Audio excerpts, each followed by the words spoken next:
Ooh, his pricing's all over the place. I think I'll actually take this. Yeah, we're gonna take that. I don't know if I want to do a Crobat for an emerging powers. If it were Noble Victories, I would say yes. Anyways, let's go ahead and open these because I got them, so why not? Maybe it'll be like last week where I opened that Evolving Skies pack that I didn't really want and suddenly get amazing stuff out of it. Okay, here we go. Old school black and white Noble Victories. I actually haven't been getting much of anything out of these packs lately. Take your codes.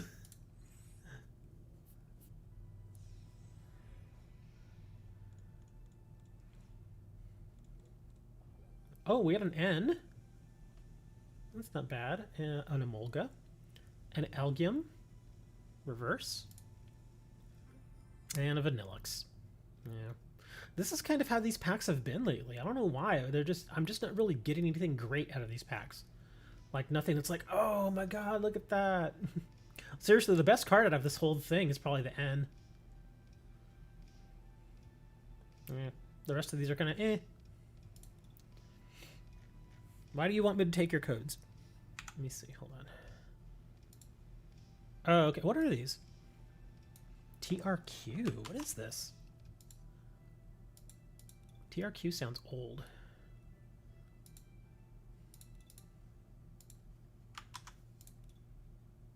Oh, Lunala deck box. Do I have this?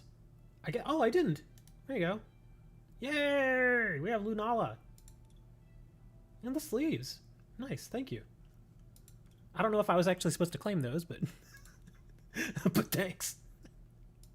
I guess if I wasn't, I could always trade them or offer them for trade. Anybody want the Luna the Lunala stuff? Hold on, do we have more? Oh, Dark Sylveon V. Got a few of these. Again, if anybody actually wants this Dark Sylveon V, I've got a couple for trade. So if you actually want them, I don't generally ask for that much for them. They're all mine. Oh, okay. So we got Dark Sylveon. BB7. What's this? Oh, Darkness Ablaze. Okay. Some Darkness Ablaze stuff.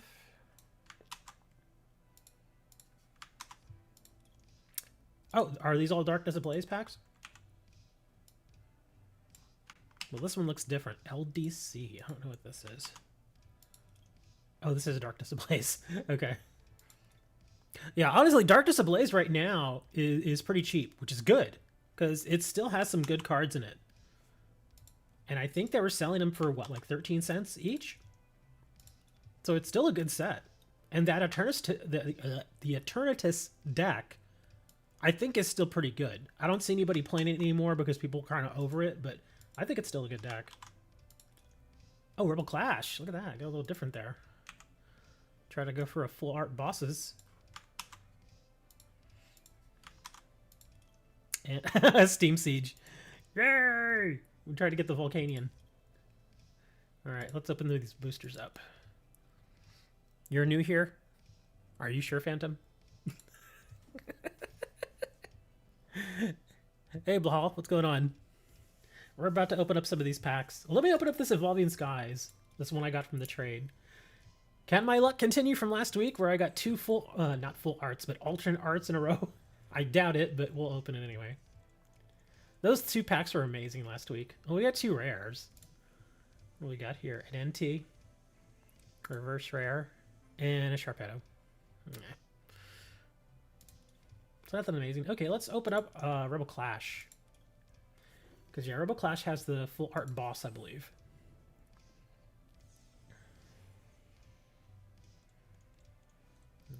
Litwick, Garsola. Ooh, Darumaka. And, oh, I didn't have the Gyarados. Okay, cool. Did not have that. Let's see, let's get some Darkness Ablaze going here. I would not mind getting an Eternatus VMAX. I have plenty of them. I think I have like 4 of them already, but... Or maybe was it 3? I don't remember. Oh, look at that, a reverse Bunnelby. I did not have that. And a Kling Klang.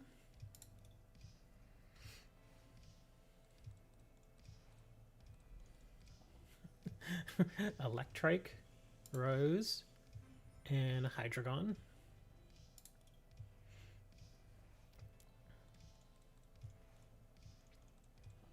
Shelmet, and a Swanna, and a Lunatone. Come on, give us something. Give us something good. Yellhorn, Sinesti. Vikavolt V. There's 3 of those. Paralyzing Bolt, Super Zap Cannon, discard 2 energy. Oh, that's too bad.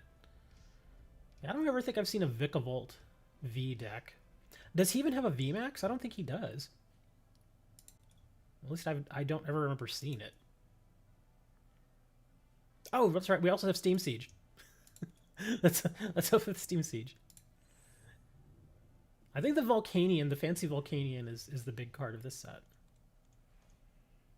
Joltik, Lampet. Oh, what's this? Captivating Pokepuff. That's kind of neat. Ampharos. Oh, that's a foil. Or a holo, I guess. But the Captivating Pokepuff is so captivating. Fusion Strike and Evolving Skies. Oh. Da-da-da. But I know some of you who are now showing up are like, where's the free codes? He said there's free codes. Y'all want codes? Fine. Here's some codes. There we go. Code time. Score Bunny. Yeah, I'm trying to work through this list of codes that I got last week. I actually worked through about 100 of them last week. Oh, I want that. Sorry. Oh, this is a different one. Oh, but that's actually not bad. I only had 2 of these. Okay, that's fine. That's fine. I have plenty of the Morpekos, though.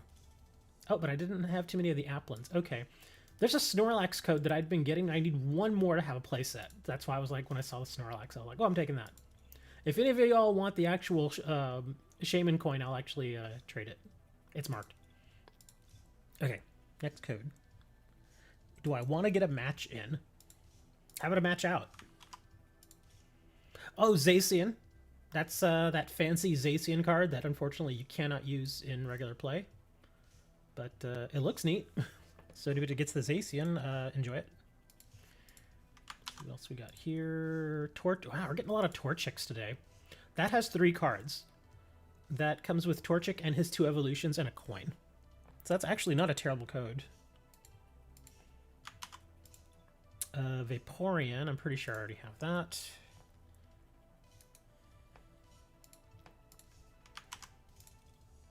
Oh, Galarian Slowpoke. Oh, I only have a few of these.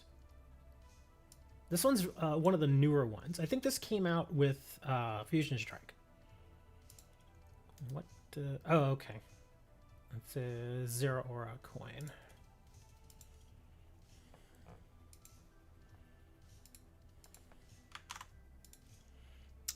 Oh, this is, I think, another one of these Umbreons. Oh crap, I keep forgetting I have too many of these. If anybody actually wants this Umbreon, just throw me a trade and I will probably approve it. It doesn't have to be for like an amazing card, just if you actually want it. It's 85 and my roommate is refusing to put the AC in. AC in or AC on?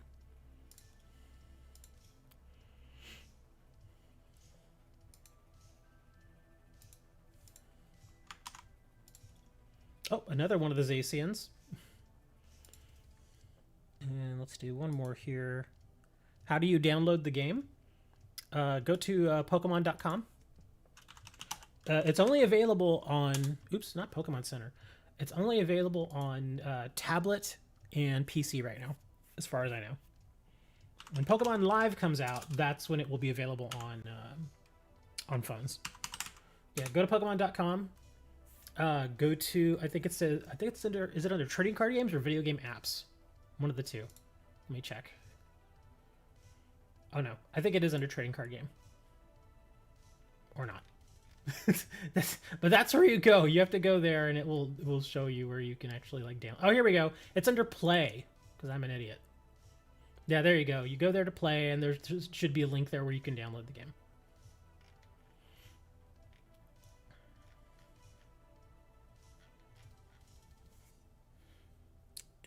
There. Where was I? Oh yeah, we're gonna do one more card. And a Blissey. So Scorbunny, Zacian, Torchic, Vaporeon, Zacian, Blissey.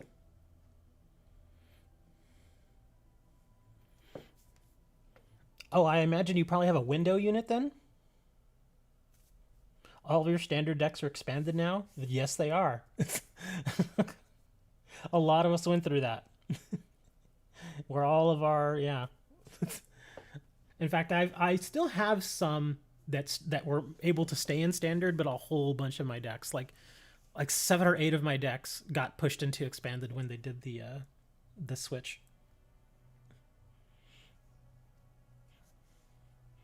All right, I'm gonna clear these out, and we'll probably do some more codes after this.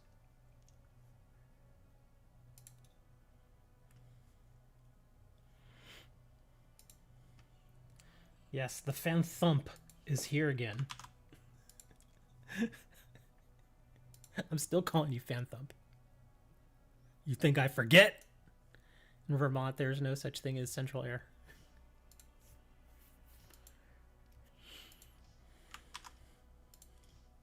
Jolteon. It is kind of weird that there's that. I have heard of that though, where certain places in the north, you all just don't use the AC very much. But it would make sense to have the to still have the system in place, because you would still want heat. But I guess a lot of people also have fireplaces and stuff and use gas for that sort of thing. Pikachu. In fact, the reason why I kind of was looking into that, I think I mentioned it last week, and also in Discord, because you guys know I've been looking for a house for, at this point, years now, but they're just so stupid expensive. But I was looking at places in the US where houses are actually at a decent price, and strangely enough, one of the best cities where housing prices are actually still affordable is Pittsburgh. Pittsburgh, Pennsylvania. I've never been to Pittsburgh, but I hear it's all right. I mean, they have a great football team, the Steelers. Everybody knows the Steelers, or at least every American knows who the Steelers are.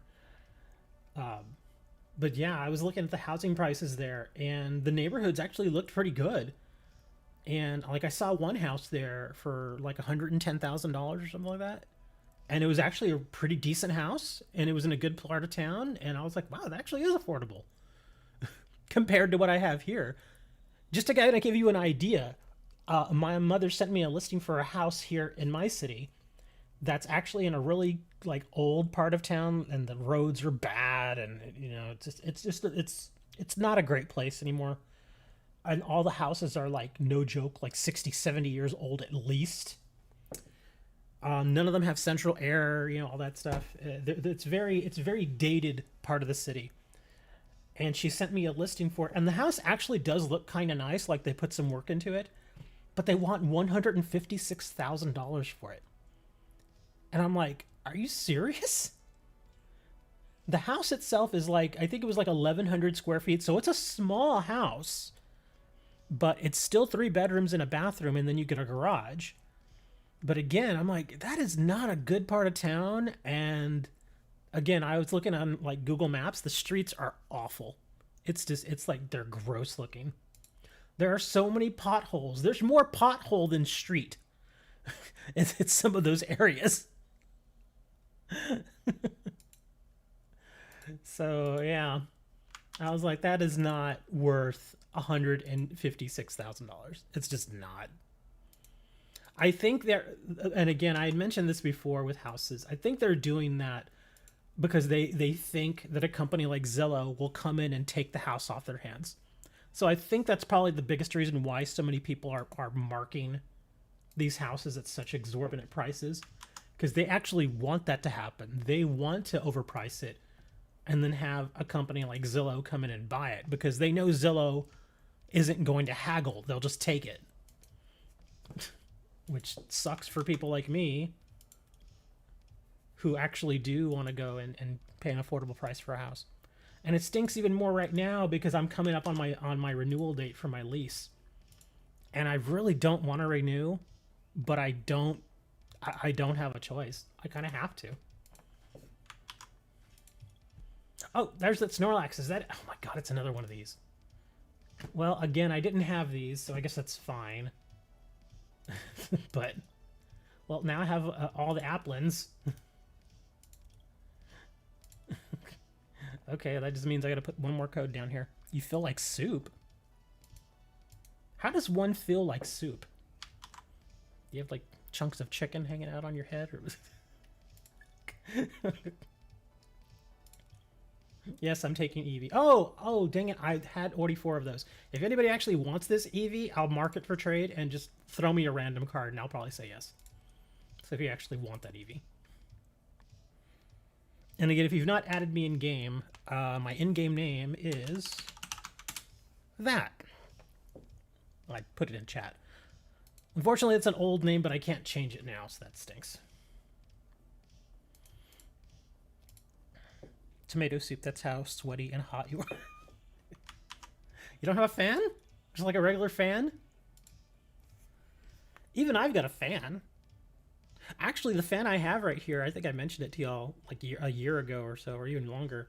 I got this fan for free. It's like a $100 fan, and I got it for free. Back when I used to be able to get free stuff for reviews. Oh, those were the days. I miss that so much. Yeah, I used to do reviews for companies. And my reviews would go on places like Amazon and stuff like that. And the whole idea was they're like, okay, they would contact me and they'd be like, hey, we're going to send you a sample item and we just want you to review it and then just give us your honest feedback and post it on Amazon. I was like, all right. And they sent me this fan, which is, again, it's a really nice fan. And I still have it. Still works fine. It's one of those tall fans that has like that little spinning wheel in the center. It's not like a regular rotary fan, but it works. It's great. It even rotates and it has like a temperature monitor thing on it. It's really nice. And yeah, I got that thing for free. It still works. But yeah, let's say hypothetically Obama died. Where would you have been when he died? What are you talking about? I have no idea what you're talking about. Yeah, I have no clue what that person is talking about. Yeah, what does that even have to do with Pokemon? Or what we're discussing right now? That's like, that whole thing just came out of left field. I mean, his name kind of gives away what he's doing. But anyway. Yeah, there you go. Torchic, Dedenne, Zoroark, Duraludin, Raichu, and Flareon. So enjoy those codes. It sounds like someone's high. I don't know. It's kind of early to be high, isn't it? I mean, it's not even noon yet.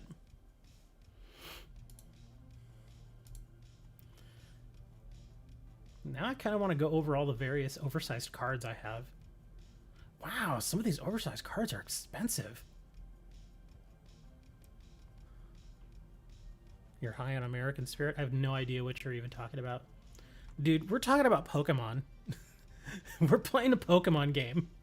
I don't even know why you're here. I mean, I'm sure there are places you can discuss that somewhere else. I mean, you're welcome to stay if you want, and if you want to talk Pokemon, that's fine. But oh wow, the SB and Deoxys GX oversized card has some good value. Never too early to get high. I think there is. It's kind of like alcohol. Like back in the day, there was like, I don't want to say it was like a hard and fast rule, but it was like an unwritten rule that if it's like prior to 5 o'clock, you don't drink. Anytime that you would drink before 5 o'clock was kind of like, eh. But that was like during the week. On weekends, I don't know how it went. In fact, back in the day, people who drank before 5 o'clock were known as something called alcoholics. And back in and even today they still have it, but you don't hear about it that often. There used to be something called a 2-martini lunch, where you would sit there, go to lunch right there in the middle of the business day, have your lunch, but you would drink a couple martinis. Or you drink a glass of wine and get a little buzz right there in the middle of the day. You know, it was something that was, you know, like I said, there wasn't a rule against it, but it was kind of frowned upon. It's kind of like, how can I put this? It's kind of like like walking outside and walking next to somebody and farting. Like there's really no law against it unless you are directing the fart right at them. But if you're just happen to be walking along, just kind of minding your own business, and there's nothing illegal about that. But it's something you generally don't want to do in the company of others. It's not like, hey, how's it going? So how are the kids doing? Yeah, it's not something you generally want to do. It's like, yeah, Billy's doing pretty good, and Sarah, she's getting ready for college, and oh, give me a second. Yeah, Sarah's getting ready for college, and oh man, that biscuit's coming back for me.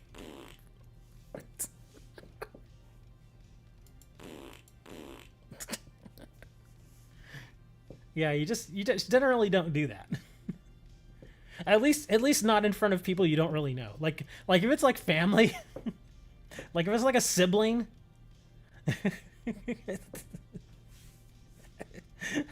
That's assault. Yes, it is. But yeah, it's like, I don't know if you all grew up with siblings, but yeah, I grew up with 2 siblings. And yeah, they didn't care. We'd just be like in the living room, just be like talking or something, and then suddenly and we just keep right on talking. We didn't even care.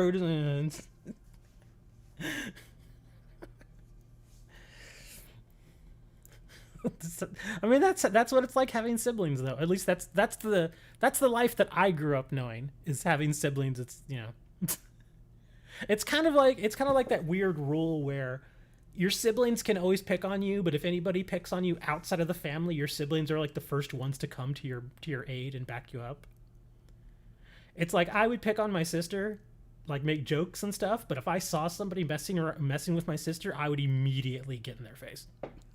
That's just kind of how we were raised. It's funny. Yes, it is funny. It's even funny when they get in your sister's face, and so you go and get in their face, and you're like, hey! And that's it. Yeah, anyway.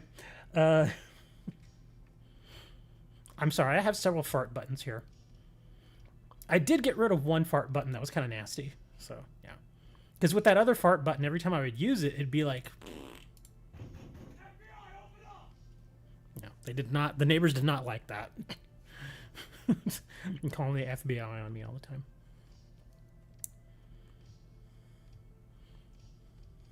You noticed.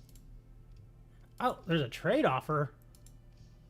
A fan thump trade offer. Let me see what we got.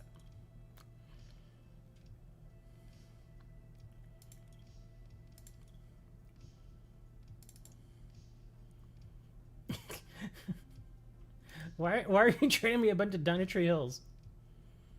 Both yours and your opponents can't be healed. For a farewell bow? I'm gonna hit yes. I have no idea why you did that, but okay. Oh, let me refresh. I doubt there's gonna be any new ones here, but I'm gonna refresh the black and white pack search. Oh, I think I'm ready for a nap.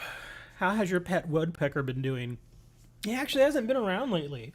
There is a group of cats, and I think this might be the reason why he's not around. A new group of strays has kind of moved into the area. Because I don't think I ever told you all, but there was a cat, a large black and white stray. He wasn't really, I think I mentioned him to you all, as far as he wasn't really a stray. He was like a neighborhood cat that everybody just kind of took care of, because he was big. And I don't mean like fat. I mean, he was just a big he was a big boy. He was, you know, he was a large cat. And he was well fed. You could tell he was all muscled up and stuff. And he was kind of like, you know, the overlord of the cats for like a good year. Unfortunately, he got hit by a car. So he's no longer around. And since he's been gone, a new set of strays has managed to kind of find their way into this area. And one of them is actually this really sweet gray and white cat. It's a boy, and he's actually kind of big. And again, same thing. You can tell that people feed him because he's well fed. Very sweet cat, very nice. And he's got a girlfriend, a little tiny kind of calico cat that's pregnant. She's very sweet too, but she's a little skittish at times. And then there's this other smaller black cat who I guess is like their friend or something. And he hangs around with them. He's not very friendly. He kind of keeps to himself, but I see him every day. Every time I go out to take out the mail and stuff, usually the big boy cat and his girlfriend are there, and they kind of come up to me and I say hi to them and stuff. The black cat's there too, but he just kind of stays away. And then there's also this orange cat that I call him Trash Can, because every time I see him, he's over by the trash cans. So he's definitely 100% stray, because he's always over there, always digging in the trash. And because of them, I think the birds are getting a little skittish as far as coming around like they used to, because even now, like, surprisingly, I can't really hear the birds. Yeah, there's no birds.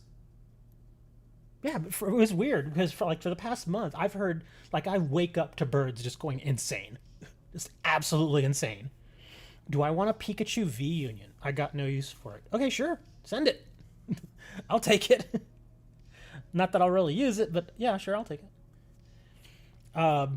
But I think because of them, the birds have been kind of hanging out higher and higher in the trees, because I actually have seen bird carcasses on like the lawn and the sidewalks and stuff over the last couple of weeks.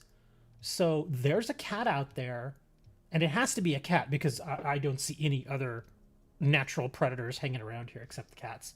So there's one of those cats is a really, really good hunter, because it's actually catching birds and it's killing them. Again, I don't know which one it is. I've never actually seen the hunt itself, but yeah, there's something going on there. Oh, there's also this other little black and white cat that hangs out like on the other side of the apartment complex, and he'll sometimes wander into this area. So it could be him, I don't know. But yeah, one of those cats is a really good hunter, because he's been killing birds, and that's actually, I know for some people they think, oh well, the cat, of course, is going to kill birds. That's actually unusual for domestic cats. In fact, most domestic cats will go their entire lives and never kill a bird. That's normal. And I'm talking about outdoor cats. Now, the strays, that's a little different because obviously they have to work a little more for their food. So I think that's probably what's going on, is one of the strays just became very independent and he hunts for his food. And he's been killing birds. So yeah, the birds unfortunately have been kind of, they're still around. You can still hear them sometimes, but they're not as prevalent as they were even a month ago. He's a dirty, dirty boy. What? I still don't know if I want to trade this Crobat for emerging powers. I mean, I know he's not as strong as he was, and this is just the promo, but I mean, even the Crobat, if I wanted to, I could probably trade this Crobat for like one or two of the new packs. What the hell? We'll do it. What else are we gonna do? I'm just trading one of my Crobats. All right. Yeah, because that's all the black and white packs that are being traded today, apparently. Let's go open it. I'm gonna get nothing. My cat Fred, who's both outside and inside, eats birds. Talking about the trash cat. Oh, the trash cat, dirty boy. Okay. For all I know, the big time hunter could be the trash cat. Because like I said, I've never seen anybody feed him. Like the other cats, I've seen people feed them. Like there are these two people who live in the building next to mine, and the cats usually hang out like over there, which is actually not that far from where I am. But it's in the next building over, and that's where I always see the cats. Because every now and then I'll go out there and there'll be like little bowls of food and water. And at one point there was like a little bed out there and the cats would sleep in it and stuff. So that's why I'm like, you know, nobody really owns the cats, but there are several people around that actually feed them. That's why they keep hanging around, obviously. But that orange cat, I've never seen anybody feed him. Never. And I think it's because he's not very friendly. I think something probably happened to him at some point where maybe he at one point trusted humans, but then maybe somebody tried to hurt him or something, which is possible. There's some terrible people. Oh wait, I was looking at your cards. Can you trade V unions? I've no clue. I never tried to trade a V union. We got a Basculin. Oh well, we got a lot of new cards here. Swadloon, Sigilif, Basculin. We got 2 rares. Scoliped, Reverse, and a Kling Clang.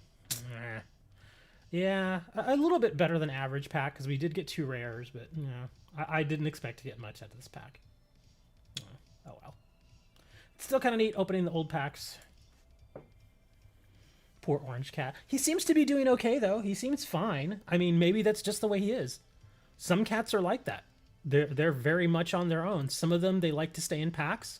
Others they're just kind of doing their own thing. And maybe that's what he likes to do. He's just a loner.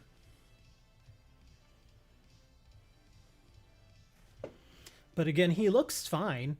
He doesn't seem like he's malnourished in any way. He does look a bit aged. I don't think he's old, though. I think it's just that he's had a harder life than other cats. And I think that's, again, kind of going back to the whole thing of I think maybe somebody abused him at some point or maybe just abandoned him altogether. And so over maybe the past year or two, he's just gotten used to always having to take care of himself, which is probably why he's always by the trash. Because, I mean, there's always food there. So why would you not hang out there? And I mean, it's a cat, so, I mean, they're not that picky. They'll eat kind of whatever. Thankfully, we don't have any stray dogs. But what we do have is, and I've mentioned this before, I've complained about this, a lot of people that just don't train their dogs properly. And oh my gosh, I love this card. And every morning the stupid dogs wake me up. And I'm not talking about like my next door neighbor. I'm talking about like other people in the apartment complex who they also have dogs. And those little dogs are just horrible, horrible little tyrants. Like they could use time at a training facility. They really could. Because they're so awful. They're such crappy little dogs. I'm sorry, they are. I just can't stand them. Because they're all, I mean, just because they're small dogs doesn't necessarily mean they're going to grow up and be little tyrants. But if you let them, be little tyrants, they absolutely will be. Wow, where did all my Crobats go? I thought I had more than 3. Well, I mean, I know I just traded 1, but I thought I had more than 4.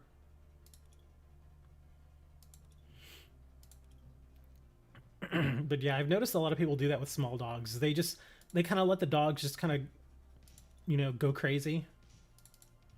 A Blitzel. Oh, you've only got 1 piece? Okay, that's cool. I'll still take it, though. It looks kind of neat. You attach up to 2 entry cards from your discard pile to this Pokemon. What's this?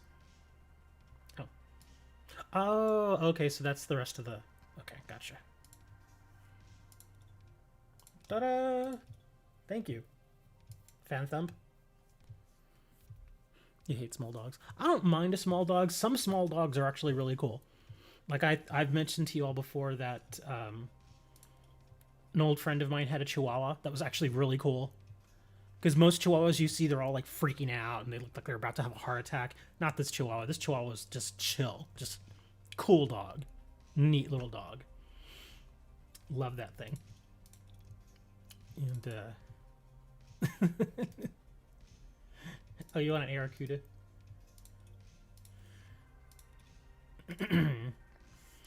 And again, my friend had a Pomeranian that was actually really cool.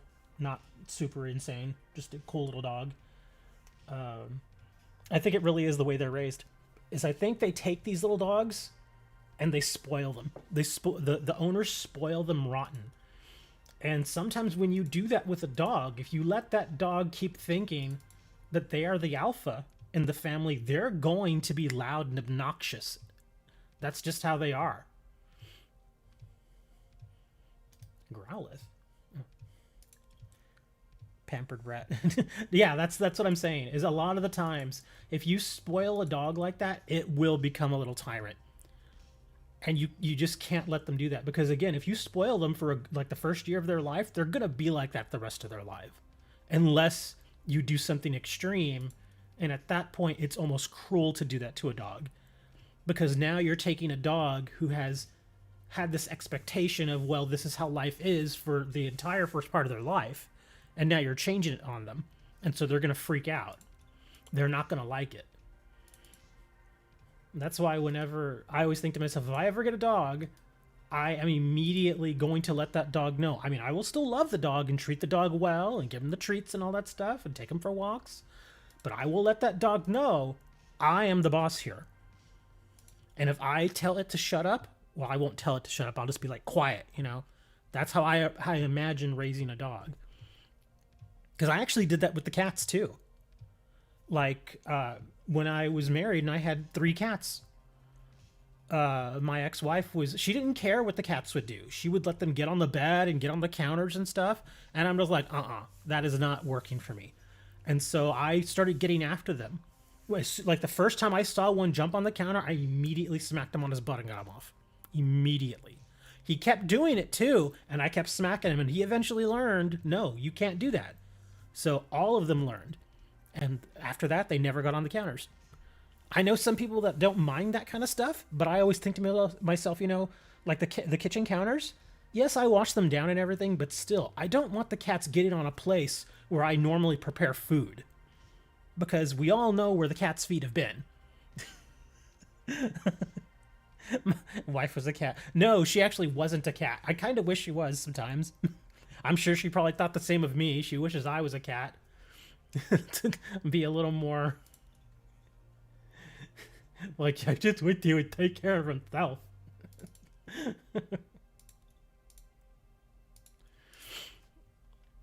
But yeah, you got to do that with your animals, man. You have to, because if you just let them go crazy, they're gonna be horrible. My sister's dog, the dog's name is Tyson. It's a big black dog, and he's a very sweet dog, very nice dog. But he's one of those animals that nobody ever taught him or made it the point to get him to acknowledge the fact that he's a 75-pound dog. And whenever I would go and like visit my sister at her house when she lived here in town, I would make it a point to go and see how the dog was doing, just to make sure, because sometimes it gets really hot here in South Texas. So I would always go out there and make sure he had water and make sure his little, kiddie pool was filled up with water so he could jump in and cool off, that kind of stuff. But every time I would go out there, that dude would just dart to me and just jump on me. And again, when you've got a 75-pound animal just jumping at you like that, that's rough. It's rough, man. And of course, I only had limited time with him, but I tried to show him, like, dude, chill out, man. You're a big dog. And I know there are bigger dogs, but still, imagine trying to catch a 75-pound dart that's coming at you at speed. That is not easy. What is all the... Oh, just for one pack? Ooh, no, I don't want to do that. But I think I'm done, guys. It's been 2.5 hours. We're here talking about Pokemon. Some weird guy came in here and tried to talk about politics, and I'm like, dude, this is Pokemon. What on earth are you doing here trying to talk about that stuff? I think he came in here specifically to... Yeah, I knew he was going to ask for that capture energy. He came in here specifically to try and start trouble. And I was just like, dude, we're talking about Pokemon, man. Got a little Yorkie. He's mean as hell. Yeah, because you let him be mean. Like, I don't know if... I'm pretty sure you all have seen it, but have you ever seen videos where people will feed their animals, especially smaller animals, like kittens and puppies? Not so much... It doesn't happen so much with puppies, but it happens with kittens, or I've seen it. You'll go and you'll feed them, and you'll give them their food, and they start going while they're eating. And some people's like, oh, it's so cute. And I'm like, that's not cute. That's a cat trying to dominate the situation. And like I said, some dogs will do that too. Even as they get older, they will try and do that. They'll be like if you get close to their food bowl, they'll start growling. And I'm like, hey, I gave you that food. I can take it away. That's why I'm like, I will never let an animal do that to me. Never. I would much rather just not even have a dog or a cat if they do that. Or if I wouldn't be allowed to train it to not do that. And that's the biggest thing that's kind of how they eventually become tyrants. It's if you let them get away with behavior like that, now they think that they're the big dog of the house. That's how they become the tyrant. But yeah, I would never, like, again, one of the cats that we had when we first got him, in fact, our cat Banky, I love that cat. I miss that poor cat. But when we first got him, he was like that. It was just him at the time, because we got him first, and he was the first cat we had, and it was just a single cat for like a year before we got another one. And he would do that. He would, and I'd be like, and when he would growl like that, I would take the food from him and be like, no, you're not doing that crap to me. And he would just look at me like, I'm like, you need to stop this crap. Eventually he learned and he stopped doing it. Thankfully, because imagine if I would have let him continue to be aggressive like that when we got our second cat, he probably would have destroyed him. You had a pet possum and he did that?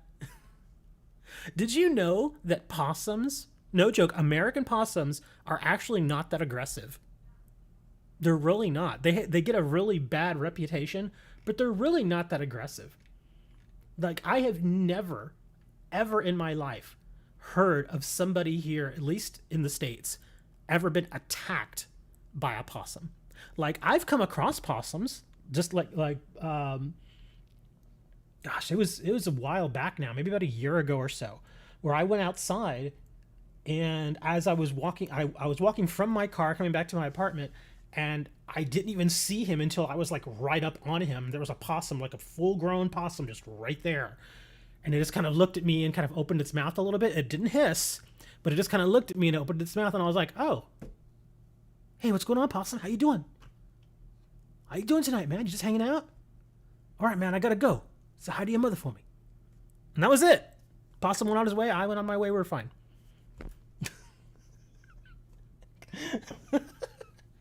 And he did say hi to his mother for me, which was great. And with that, I'll see you all later. I'll be in Discord for a bit if you all get bored. Thanks for hanging out. It was fun. Go pet a possum. Well, hey, maybe not. Don't pet a possum. Just leave it alone. And